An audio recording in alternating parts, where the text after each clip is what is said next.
नमस्ते। म आशुतोष पाण्डे।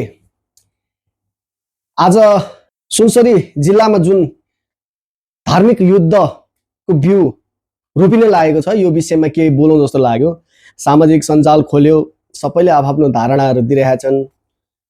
व्यक्तिगत रूपमा होस् चाहे संस्थागत रूपमा होस्, सबैले आफ्नो धारणाहरू राखिरहेछन्। वास्तवमा के हो, कसो हो, के हुनुपर्छ, के भइराखेको छ, यस्ता यस्ता कुराहरू सोसियल मिडियामा आइ नै रहेको छ। मलाई पनि दुई चार शब्दहरू बोल्न मन लाग्यो, किनकि म पनि यही देशको नागरिक, यही देशको भविष्य, सबै कुराहरू यही देशसँग जोडेको भएर यो देशको समस्या मेरो पनि समस्या हो। त्यसैले दुई चारवटा शब्दहरू केही बोल्न मन लाग्यो मलाई। पहिलो कुरा, यो एउटा धर्मसँग सम्बन्धित भएर धर्मको विषयलाई लिएर बोल्न मन लाग्यो। नेपालमा अधिकांश रूपमा मानिने धर्म भनेको हिन्दू, मुस्लिम, क्रिस्चियन, बुद्धिस्ट, यिनीहरू धर्महरू छन्। अरू पनि छन्। अब नेपाल धार्मिक तथा सांस्कृतिक रूपले धेरै धनी देश हो। धेरै धर्महरू यो देशमा मान्छन्, धेरै संस्कृतिहरू यो देशमा मान्छन्। त्यो मुख्य चाहिँ अहिले युद्ध भइरहेको मैले हेर्दाखेरि हिन्दू र मुस्लिम समुदाय बीचमा जुन यो लडाइँ भइरहेको छ सुनसरी जिल्लामा, यो हाम्रो देशको ठुलो समस्या हो। यो सानो कुरा होइन। विश्वका कस्ता कस्ता ठुला देशहरू धार्मिक युद्धले सिद्धिएको इतिहासहरू छ हैन। विभिन्न धार्मिक ग्रन्थहरूमा पनि धर्मयुद्धले गर्दाखेरि एउटा धर्म एउटा अर्को धर्मसँग हारेको इतिहासहरू छ। हामीले त्यही इतिहासहरूबाट सिक्नुपर्ने हुन्छ। हामीलाई कुनै पनि धर्मले, चाहे त्यो हिन्दूको भागवत होस्, क्रिस्चियनको बाइबल होस्, मुस्लिमको कुरान होस्, बौद्धिस्टको त्रिपिटक होस्, कुनै पनि धर्म ग्रन्थले हामीलाई हत्या गर्नु, हिंसा गर्नु, तोडफोड गर्नु, एकअर्कालाई क्षति पुर्याउनु भनेर कुनै पनि धर्मको ग्रन्थले भन्दैन। यदि ग्रन्थ अनुसार तपाईहरुले जुन त्यो प्रदर्शन गरिरहनु भएको छ, तोडफोड गरिरहनु भएको छ, हत्या हिंसा आगजनी गरिरहनु भएको छ, तपाईहरु कुन धर्मको ओकालत गरेर कुन धर्मको रक्षाको निम्ति सडकमा उत्रिनु भएको छ? तपाईलाई हिन्दू धर्मको भागवत गीताले कुन चाहिँ सारमा लेखिएको छ, कुन चाहिँ सारमा भनिएको छ कि मुस्लिम समुदायलाई सिद्ध्याउनु पर्छ, मुस्लिम समुदायको धर्मलाई नष्ट गर्नुपर्छ, यिनीहरूलाई अगाडि बढ्न दिनु हुँदैन भनेर भागवतको कुन चाहिँ सारमा लेखेको भएर तपाईहरु सडकमा यसरी हात हतियार सहित आन्दोलन ढुङ्गा मुडा गर्न आउनु भएको छ?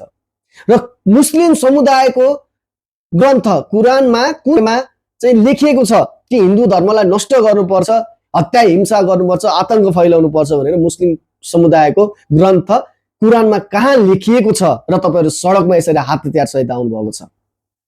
तपाईहरुलाई दशौंलाई जोडेर म विनम्र अनुरोध गर्छु, यो भिडियो सबै सामु पुर्याइदिनुस् ताकि आन्दोलन सकेर घर जाँदा ती आन्दोलनकारीहरूले पनि यो भिडियो हेरुन्। तपाईहरुलाई कुनै पनि धर्मले हत्या हिंसा गर्नु, तोडफोड गर्नु, आगजनी गर्नु भनेर सिकाउँदैन। हामीलाई सबैलाई थाहा छ यो युद्धको पछाडी, यो हिंसाको पछाडी, यो तडक भडकको पछाडी कसको हात हुन सक्छ। यो घटनाले प्रत्यक्ष वा अप्रत्यक्ष रूपमा फाइदा कसलाई हुन सक्छ सबैलाई थाहा छ यो कुरा। तैपनि हामी चुपचाप छौं किनकि हामी नेपाली हौं। हामीलाई विश्वास छ हाम्रो यो घटना हरेक आन्दोलन जस्तै एउटा ठाउँमा पुगेपछि फेरि हामी शान्त हुन्छौं भनेर। ठुला ठुला यस्ता घटनाहरू नेपालमा भए, यस्ता तडक भडकहरू भए, यस्ता आन्दोलनहरू भए, तर हरेक आन्दोलन, हरेक तडक भडक, हरेक घटनाले एउटा मोड लिएको इतिहास छ किनकि हाम्रो देश नेपाल हो, हामी नेपाली हौं। तर बीचमा आफ्नो फाइदाको लागि जनता उचालेर जनतालाई मर्न र मार्न बाध्य पारिने कुनै एक व्यक्तिको लागि प्लिज यसरी हत्या हिंसा झै झगडा नगर्दिनु, आन्दोलन नगर्दिनु। तपाईहरुलाई केही फाइदा हुँदैन। त्यहाँ सोझा साझाहरू मर्छन् र तपाईहरु सोझा साझा मरेपछि फाइदा कुनै एक व्यक्तिलाई हुन्छ, कुनै एक संस्थालाई हुन्छ। मर्नी मरेर जान्छन्, फेरि त्यसलाई शहीद बनाउने भनेर तिनीहरूले नाटक गर्छन्। के प्राप्तिको लागि गरे हो त्यो उनीहरूलाई थाहा छ। प्राप्ति भइसकेपछि ती मरेका आत्माहरूको पनि आत्मा शान्त हुने काम उनीहरूले गर्दैनन्। त्यही भएर स्वविवेक प्रयोग गर्नुस्, आफ्नो घरमा रहनुस्, आफ्नो काम गर्नुस्। यो आन्दोलन, यो तडक भडक, यो हत्या हिंसा, यी सब कुराहरू छोडेर आफ्नो ठाउँमा बस्नुस्। हामी नेपाली हौं, हामीलाई थाहा छ हामी एक भएर बस्नुपर्छ। हिजोको दिनमा नि हामी एक भएर बसेका हौं, भोलिको दिनमा नि हामी एक भएर बस्छौं भन्ने उदाहरण समाजलाई दिनुस्। केही फाइदा छैन लडेर मरेर, केही थान व्यक्तिलाई फाइदा हुन्छ। बाहिर बसेर मास्टर प्लान गरेका छन्, तपाईँ हाम्रो धर्मले हामीलाई यो सिकाउँदैन कि अर्को धर्मको मान्छेलाई मार्नुस्, अर्को धर्मलाई तल झार्नुस् भनेर। तपाईँ मन्दिर जानुहुन्छ, कुनै गणेश भगवानको, महादेवको, कृष्णको, राधाको मन्दिर जानुभयो भने त्यहाँ तपाईँलाई मुस्लिम हो भनेर रोक्नलाई स्वयं देवता आउँदैनन्, भगवान आउँदैनन्। त्यहाँ न महादेव आउँछन्, न गणेश आउँछन्, न कृष्ण आउँछन्, न विष्णु आउँछन्, न ब्रह्मा आउँछन्। त्यहाँका पुजारी आउँछ। उनीहरूको दिमागमा हामी जस्तो ठुलो पुजारी कोही होइनौँ, हामी जस्तो अति हिन्दूवादी कोही होइनौँ, हामीले जस्तो धर्मको रक्षा कसैले गर्न सक्दैन भनेर पुजारी आउँछ, धर्मको ठेकदार भन्ने। तपाईँ मुस्लिम हो, तपाईँ मेरो मन्दिरमा छिर्न पाउनुहुन्न, तपाईँ मेरो समुदायमा छिर्न पाउनुहुन्न, तपाईँले मेरो धर्मको बारेमा बोल्न पाउनुहुन्न भनेर त्यो पुजारी आउँछ। त्यो पुजारी को हो त? त्यो एउटा व्यक्ति हो, त्यो एउटा मान्छे हो। तपाईँ हामी जस्तै खाएर आची गर्ने मान्छे हो, कुनै महामानव होइन। महामानव त्यो हो जसले मान्छेलाई मान्छे जस्तो व्यवहार गर्छ। मान्छेलाई कुकुर जस्तो धर्मको नाममा, जातको नाममा विरोध गर्ने मान्छेलाई महामानव भनिँदैन, जतिसुकै ठुलो पण्डितै भए पनि। महामानव त्यो जसले मान्छेलाई मान्छे जस्तो व्यवहार गर्छ। तपाईँ मस्जिद जानुस्, तपाईँलाई मस्जिदमा मेरो मस्जिद नआइज त हिन्दू होस्, मेरो मस्जिदमा त छिर्न पाउँदैनस्, मेरो मस्जिदको कानुनले, मेरो मस्जिदको कुरानले त हिन्दूलाई प्रवेश निषेध गरिएको छ भनेर अल्लाह स्वयं अकबर आएर भन्दैनन्। त्यहाँ पनि मौलवी नाम गरेको एउटा व्यक्ति हुन्छ, उसले रोक्छ त हिन्दू होस् यहाँ नआइजो भनेर। उसमा पनि त्यही भ्रम हुन्छ कि म सबैभन्दा ठुलो धर्मको, यो मुस्लिम समुदायको, मुस्लिम धर्मको ठेकदार म हो, मैले नै यो धर्मको, यो समुदायमा रक्षा गरेर बसेको छु, मेरो धर्ममा, मेरो धर्म बाहेकको कोही पनि व्यक्तिहरू प्रवेश गर्न पाउँदैनन् भनेर त्यो व्यक्तिले भन्छ, त्यो सोचले भन्छ। तपाईको बाइबल कुरानबाट निस्किएर कुनै पनि अल्लाहले आएर भन्दैनन्। त्यही भएर सोच्नुस्, आफ्नो स्वविवेक प्रयोग गर्नुस्, हतियार उठाउनु भन्दा अगाडि 10 चोटि सोच्नुस्।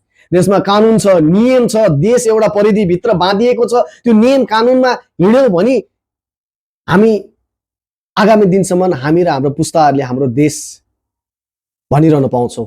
यदि नियम कानुन मिच्ने हो भने पाखुराको बल सबैको हुन्छ। सबैले यस्तै गर्दै धर्मको नाममा युद्ध गर्ने, जातको नाममा युद्ध गर्ने, यस्तै गर्दै हिँड्यो भने कहाँबाट कहाँ पुग्छ होला हाम्रो देश? के आउँदो दिनमा हामी नेपाली यो हाम्रो देश भन्न पाउँछौँ? पाउँदैनौँ।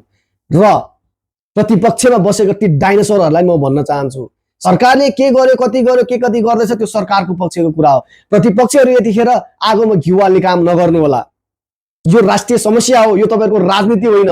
यो समस्या हो, यो जातीय धार्मिक युद्धको एउटा सङ्केत हो, यो समस्या हो।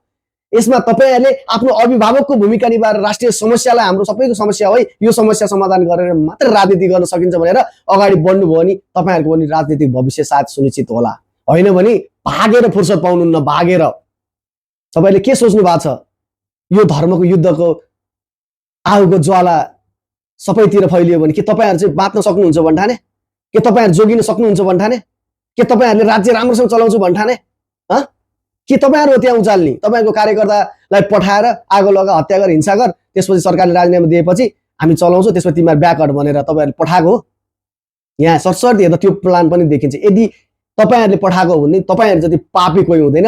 अर्कालाई तेर्साको बन्दुक एक दिन आफैतिर आएर पड्किन्छ। यदि होइन तपाईँहरूको कुनै संलग्नता छैन, यो एउटा मिसअन्डरस्ट्यान्डिङ हो, एउटा जात र धर्मको बिचमा भएको मिसअन्डरस्ट्यान्डिङ हो, यसलाई चाहिँ मिलेर समाधान गर्नुपर्छ जस्तो लाग्छ भने तपाईँ प्रतिपक्षहरूले पनि यतिखेर राष्ट्रमा, राज्यमा आफ्नो अभिभावकको भूमिका देखाउनुहोस्। सरकारसँग मिलेर एउटा साझा कार्यक्रम लिएर यो समस्या समाधानको बाटोमा जानुहोस्, न कि सरकारलाई घरिघरि दोष दिएर यसैले गरे हो, गृहमन्त्री राजीनामा दिए, प्रधानमन्त्री राजीनामा दिए भनेर मात्र समस्या समाधान हुँदैन। देश प्रधानमन्त्री बिना, गृहमन्त्री बिना त चल्दैन होला। भोलि तपाईँहरू आउनु होला, तपाईँहरू आएपछि समाधान हुन्छ जस्तो लाग्यो? यो खेल खेलिरहने हो, फेरि अर्को ताण्डव हुन्छ, फेरि तपाईँहरूको राजीनामा माग्ने होला। होइन, यो समस्या समाधान गर्नुहोस्, राष्ट्रिय समस्या हो, सबैजना मिलेर समाधान गर्नुहोस्, अगाडि बढ्नुहोस्, फेरि अर्को चुनावमा जनताको मन जितेर काम गर्नुहोस्, फेरि मत पाएर सरकार चलाउनुहोस्। तर यसरी होइन, यो समस्या समाधान गरेर सबैको बराबर जिम्मेवारी छ, चाहे पक्षको होस् चाहे प्रतिपक्षको होस्, यो तपाईँहरूको जिम्मेवारी हो। यो जिम्मेवारी पुरा गर्नु र आम नेपाली जनताहरूको पनि जिम्मेवारी हो। देशमा यस्तो खालको प्रविधि, यस्तो खालको हत्या, हिंसा, तोडफोड यदि आगजनी हुन्छ भने यसको समाधानको निम्ति आफूलाई संयमित बनाएर राख्नु यो जनताको पनि जिम्मेवारी हो भन्दै सम्पूर्ण हाम्रो देश 4 जात 36 वर्णको फुलबारी हो। विभिन्न विविध धर्म, विविध जात जाति, विविध संस्कृतिले सम्पन्न देश हो। सानो सानो कुराहरू हुँदै गर्छ। यसलाई हामीले मिलेर समाजमा समाधान गर्नुपर्छ। आज त छाड म छाड तँलाई मार्छु भनेर अगाडि बढेका समाज नै भोलि हामीलाई चाहिन्छ। भोलि त्यही समाजले नै हामीलाई डोर्याउँछ। हामीले त्यही समाजमा बसेर अगाडि बढ्नुपर्ने हुन्छ। यी कुराहरूलाई मनन गरेर आफ्नो ठाउँमा बसिदिनु होला, आफ्नो जिम्मेवारीहरू पुरा गरिदिनु होला भन्दै म बिदा हुन चाहन्छु। हस्त, धन्यवाद।